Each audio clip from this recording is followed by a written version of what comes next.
It's a beautiful day here in Atlanta. I just wanted to shout out and just spread some love and some good cheer. And you know, life is out here lifing, right? For me and for everybody else. But just wanted to remind you, as I remind myself, that no matter what's going on, there's always a reason to smile. Like if you just take a minute to stop and take stock, I guarantee you can find at least one reason to smile. And if for some reason you can't find a reason to smile, then that's probably the best time to be the reason for somebody else to smile. So, find a smile for yourself and be a reason for someone else to smile. That's all I got. Listen to love because it's been a minute. Peace and love, and I'll be back soon. They claim Malcolm-Jamal Warner, your favorite Theo Huxtable, is dead.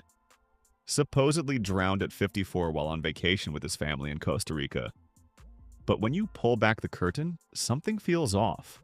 No grainy cell phone clips, no local news crews chasing ambulances, just a handful of identical write-ups across every big outlet, word for word, like someone handed them a script. It's 2025. Everyone's filming everything.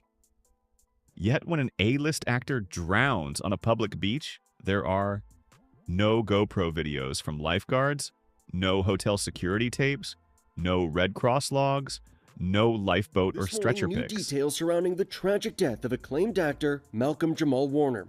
An autopsy report revealing Warner drowned, dying by asphyxiation by submersion, and was ruled accidental. What did you see? ¿Qué viste?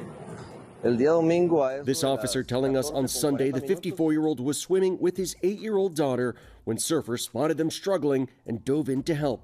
One surfer using his board to bring the little girl safely to shore, but others had to pull Warner and another surfer from the ocean. Both surfers survived, but Warner was unresponsive. And they spent a long time trying to bring him back. They did. Yeah, it was at least 30 minutes, probably closer to 45. Playa Grande, where the drowning occurred, is known for having some of the most dangerous rip currents in Costa Rica. Warner playing Theo Huxtable on The Cosby Show, that bright-eyed teen growing up in front of our eyes. Uncle Theo's taking you to the village. There you go.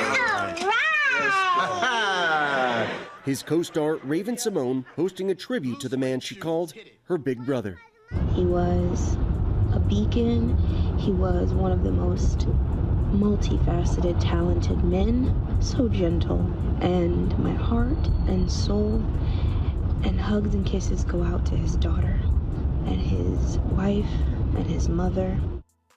Those surfers, lifeguards, first responders all tried to resuscitate Warner, but it was too late. He is survived by his wife and daughter. Michael? Incredibly sad. Very, very sad situation there. Thank you. In a place packed with tourists, not a single bystander captured it. That's more than suspicious. It's impossible. They say he died on July 20th, but the story didn't break until late the next day and only solidified on day 3. Think about it. Whenever a celebrity passes, obits and retrospectives are primed to go live in minutes. This time, dead air. A blackout. What were they hiding while the world waited? Even the language in every article feels sterilized. Tragic accident, strong currents, beloved star. No raw quotes from friends, no emotional posts from colleagues, just a press release recycled. That doesn't read like reality. It reads like damage control. Where are the heartfelt tributes? The Instagram stories of co-stars? The tear-stained interviews from the family? We've heard a bland statement from a rep quoting Bill Cosby and one brief nod from Felicia Rashad, but nothing from his actual loved ones. No personal memories, no warmth. Deadly quiet. Warner grew up in an era notorious for child actor abuse, stories Corey Feldman and others eventually exposed. I am tired of running for shade. And aren't you tired of being hustled and played? And aren't we all tired of crying about how hard it is to be black in America, even if it looks like we've got it made? But freedom has its limits, so here we are, tear-streaked and salt-stained faces. Traces of trauma and pain lace our DNA like our black pride is cut and laced with self-hate, and we still think it's dope. Just like the music we're programmed to celebrate. Can you tell me the fate of the people who consciously take the bait and embrace the very traits placed upon them by their captors, who by design are inclined to keep them believing they're second rates? I'll wait. What if he witnessed something dark behind those studio doors? What if he was about to speak up? Let's be real. Theo Huxtable equals Bill Cosby's son. Cosby's legacy took a nosedive when abuse allegations surfaced. Warner never joined the full-blown condemnation parade. He walked that line carefully. In Hollywood, neutrality can be dangerous. Maybe he became too inconvenient.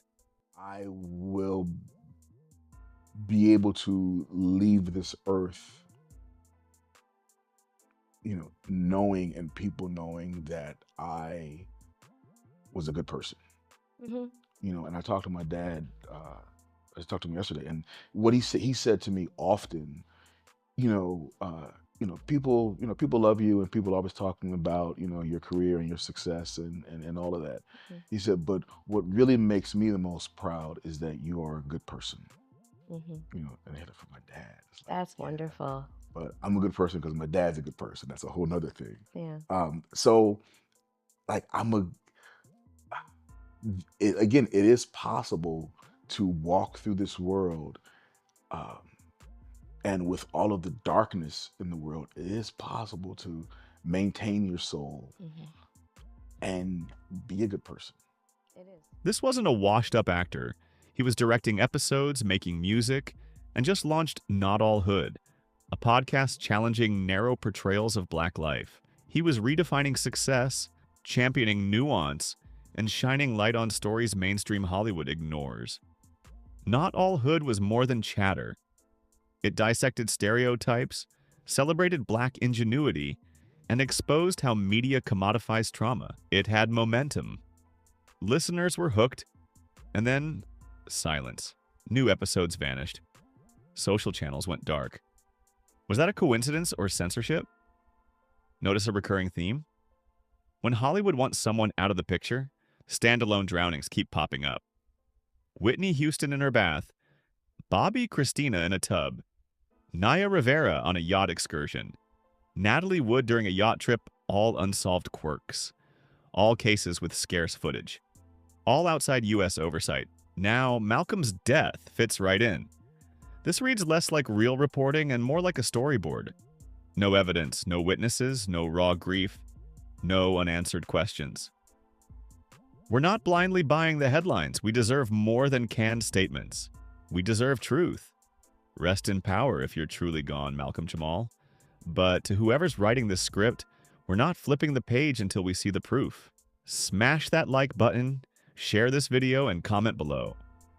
What do you think happened?